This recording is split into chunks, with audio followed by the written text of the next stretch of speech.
Salve, amigo do Auto Vídeo! Sabe aquela história de que a gente encontra um carro e de repente ele tem uma característica muito marcante?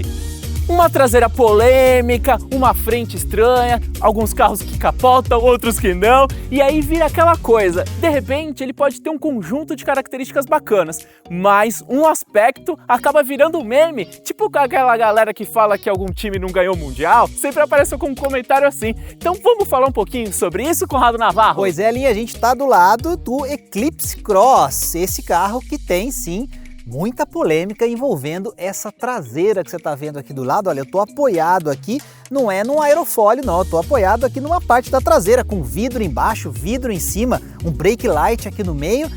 Enfim, essa traseira que tá polêmica, mas o carro tem algumas características que são interessantes e que merecem a sua atenção. A traseira, não sei se é uma delas não.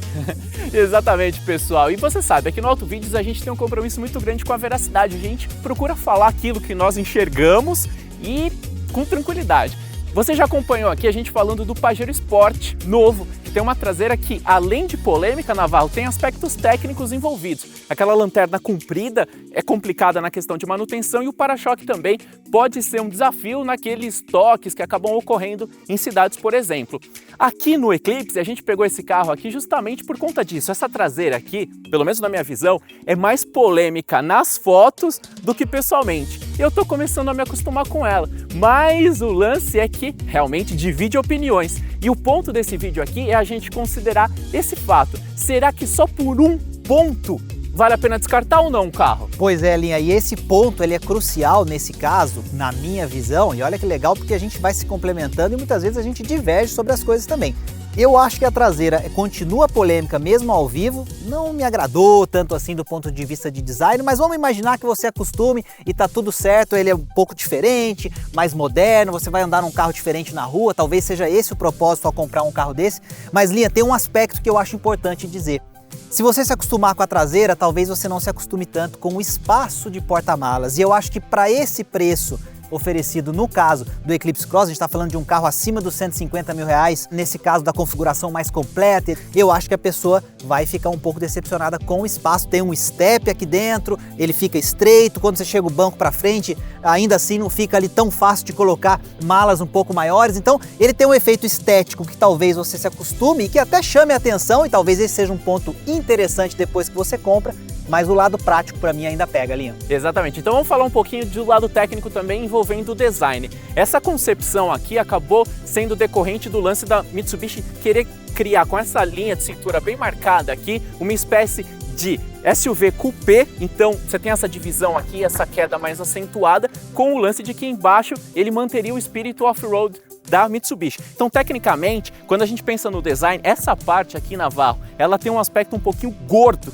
digamos assim. Então, se a gente fizer uma linha aqui, a gente vai ver um elemento mais gordo, um elemento pontudo, aqui essa parte bem inclinada. Aqui, se a gente observa no para-choque, essas linhas acabam poluindo um pouquinho, acabam se complementando aqui de uma forma estranha e a gente tem essa variação de superfícies aqui, que é justamente por conta disso que acaba gerando tanta polêmica. E com esse vidro repartido aqui, a gente tem um aspecto de que o tampão do porta-malas também tem que alinhar nessa posição e a visibilidade lá no retrovisor também acaba sendo prejudicada. Interessante o que o Linha falou, porque existe essa moda, né, do SUV coupé que veio com tudo. Agora tem vários carros que a gente ainda não via em versões coupé. Vou dar um exemplo para vocês que pode parecer estranho, mas a gente tem, por exemplo, Cayenne Coupé, então a gente tem Porsche Cayenne Coupé agora, então não bastando em criar um Porsche gigante, agora tem a versão Coupé também. Então essa tendência que o Linha falou é uma coisa que a gente está vendo chegar nos SUVs mais acessíveis, entre aspas, porque a gente sabe que um modelo como esse, Linha, em outros mercados ele custa bem mais barato e ele é um veículo de entrada para determinados perfis de consumidores. Então eu particularmente acho que o que acontece aqui é que você pode até se acostumar com a traseira, mas eu acho que no conjunto, quando você põe preço e quando você coloca com quem ele concorre e esbarra em categorias superiores, eu acho que você encontra algumas coisas que vão te agradar um pouco mais, inclusive no visual. E para você saber mais, a gente está fazendo um vídeo específico aqui sobre esse tema, vai ter um vídeo completaço analisando tudo que o carro oferece, porque o ponto desse vídeo aqui é justamente esse, falar daquilo que se chama no lado da psicologia econômica, né, Navarro, que você sabe muito bem, efeito Halo Effect, efeito halo, tá escrito aí na tela para não ter polêmica e a gente não arrumar briga por conta disso. E esse efeito, para sintetizar para você, a gente já falou disso em outro vídeo aqui também, é o lance de que às vezes um ponto determinado acaba criando um efeito de ofuscar os demais. E é por isso que a gente pensou em criar esse vídeo aqui com uma temática diferente, que nunca ninguém falou, porque é isso. Como eu falei no começo do vídeo, às vezes algumas coisas viram meme. Então você fala, a Hilux capota. Em qualquer circunstância vai aparecer alguém falando disso e aí os outros vão falar, não, ela capota, mas ela é robusta, ela aguenta o tranco. E aí beleza. Então a gente pegou o Eclipse para ilustrar, porque a traseira é polêmica ali, mas ele oferece muita coisa tecnicamente, motor turbo, tecnologia, segurança, controle de velocidade adaptativa, tem uma série de pontos que podem ser interessantes para algumas pessoas e para outras não.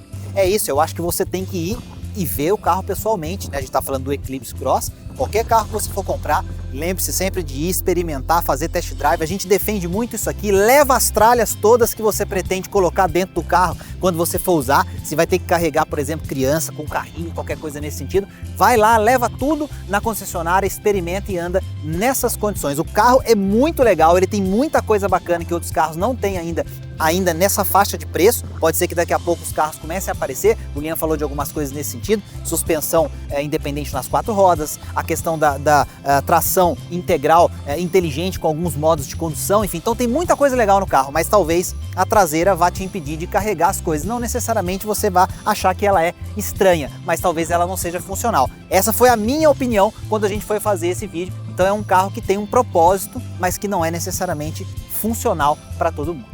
Isso que é legal, pessoal. O lance é o seguinte, tudo depende das suas prioridades. Então, a gente aqui no AutoVídeos, você sabe, nós sempre procuramos trazer uns detalhes que ninguém comenta, né, Navarro? Para que você tenha uma visão ampla, analise suas prioridades e tome uma boa decisão de compra, porque é aquela história. Aqui no Brasil, carro é muito caro para comprar e para manter. Então, para você ficar satisfeito, ficar feliz e seu bolso agradecer, é importante ficar ligado nesses pontos. Não vai descobrir algumas coisas só depois que você compra o carro e leva para sua garagem. A gente defende muito isso aqui e vamos continuar defendendo sempre. Então não deixe de nos acompanhar em todas as nossas redes sociais, lembrar que a gente tem um grupo fechado no Telegram, a gente está no Facebook, está no Instagram, está em todo lado criando o melhor conteúdo automotivo com a sua linguagem, com o seu jeito, para a gente transformar isso numa família AutoVídeos. Não é isso, Lian? Exatamente, é carro, é caminhão, é ônibus, é caminhonete, é SUV, você sabe, é sempre aqui com a gente. Valeu então, Navarro! Valeu, abraço! Tamo junto!